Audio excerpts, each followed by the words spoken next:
Selamat pagi, siang, atau malam, Pak.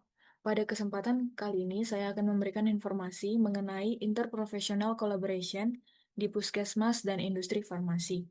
Perkenalkan, nama saya Rida Manurung, NIM 90724323. Poin pertama ialah pengalaman pribadi dalam berkolaborasi dengan profesional lain. Pengalaman kolaborasi dengan profesional lain di puskesmas ialah pada saat promkes atau promosi kesehatan dengan petugas promkes dari bidang sarjana kesehatan masyarakat dan apoteker dalam rangka melaksanakan kegiatan penyuluhan dan edukasi kepada masyarakat yaitu anak PAUD atau TK mengenai pentingnya pencegahan penyakit kecacingan.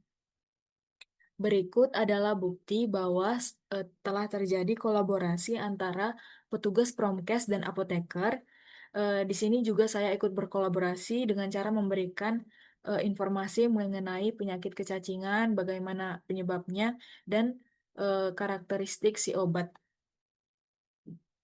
Dalam hal ini, saya mengobservasi terlebih dahulu kolaborasi yang terjadi antara apoteker dan petugas Promkes pada satu sekolah sebelumnya. Kemudian, pada sekolah yang lain, saya mempraktikkan langsung kolaborasi yang terjadi dengan merencanakan materi dan cara penyampaiannya bersama apoteker dan petugas Promkes untuk memberikan informasi penyakit dan pencegahan kecacingan. Contoh konkret peran apoteker dalam tim. Di Promkes tersebut, apoteker memberikan penyuluhan mengenai cara penggunaan obat yang benar, termasuk yang pertama ialah obat cacing, yaitu albendazole, diminum setelah makan. Kemudian apoteker juga memberikan bahwa obat cacing hendaknya diminum saat anak-anak tidak demam. Selanjutnya, apoteker memberikan informasi terkait bahwa obat cacing itu tidak berasa.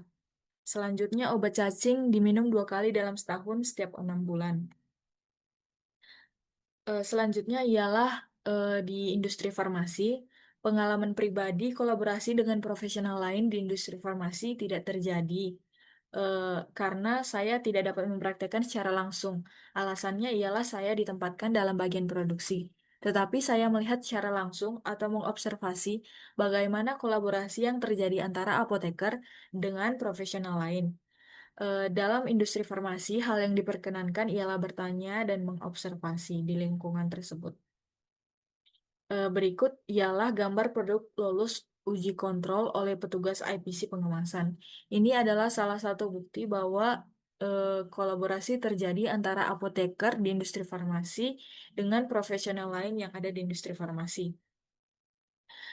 Dalam hal ini, contoh konkret peran apoteker yang ada dalam tim ialah apoteker memastikan bahwa jika terjadi eh, ketidakjelasan coding, maka apoteker harus memastikan perbaikan mesin coding telah dilakukan bila ditemukan ketidakjelasan pada saat pengkodingan.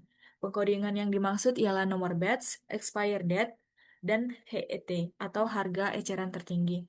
Kemudian apoteker dalam hal ini ialah juga memastikan penyimpanan barang-barang yang defect harus sesuai prosedur sebelum ditindaklanjuti. Ditindaklanjuti yang dimaksud ialah pengemasan ulang maupun pemusnahan. Tantangan dan cara mengatasi IPC.